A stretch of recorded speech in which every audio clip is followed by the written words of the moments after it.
panaway, ayaw kog tamay, bisan lain imong paagi. Kadto lang tawo, dili na to ang ay himo ang pasidaan. Kada usa may agianan, may ilang relihiyon o Diyos. Apan sa mata sa Ginoo, pareha lang ta, mga makasasala. Wala kita'y katungod mo kontra sa binuhatan sa uban. Kay basin na sila sala pero gipangitag yun nila ang kamatuoran. Ang kalibutan punog paghukom, pero asama ng kaluway.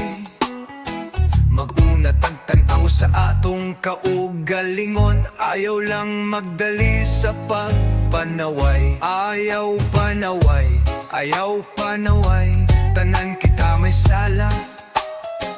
Dili kita manaway, kaysa makita sa wala pa makakita sa kamatuoran.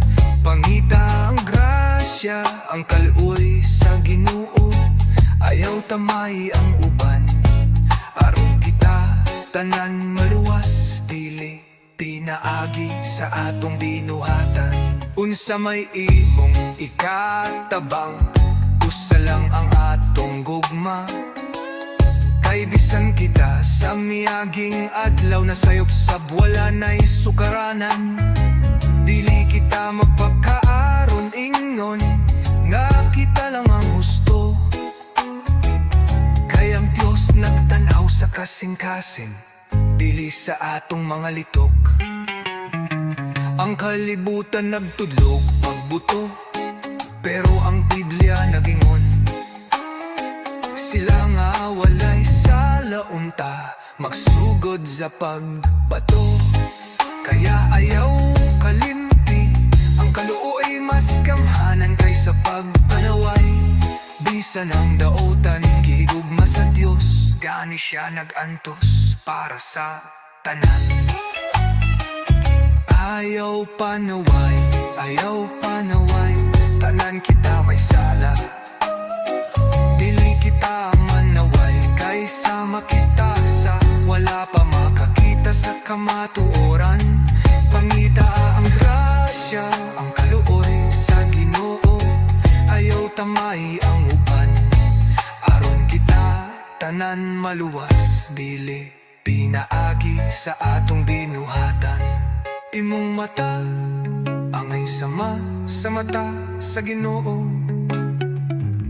gitaganan og kaluoy, dili pagtamay sa kalibutan. Kayang kaluoy magdala sa kahayag, ang pagpanaway magdalag kang ngitngit.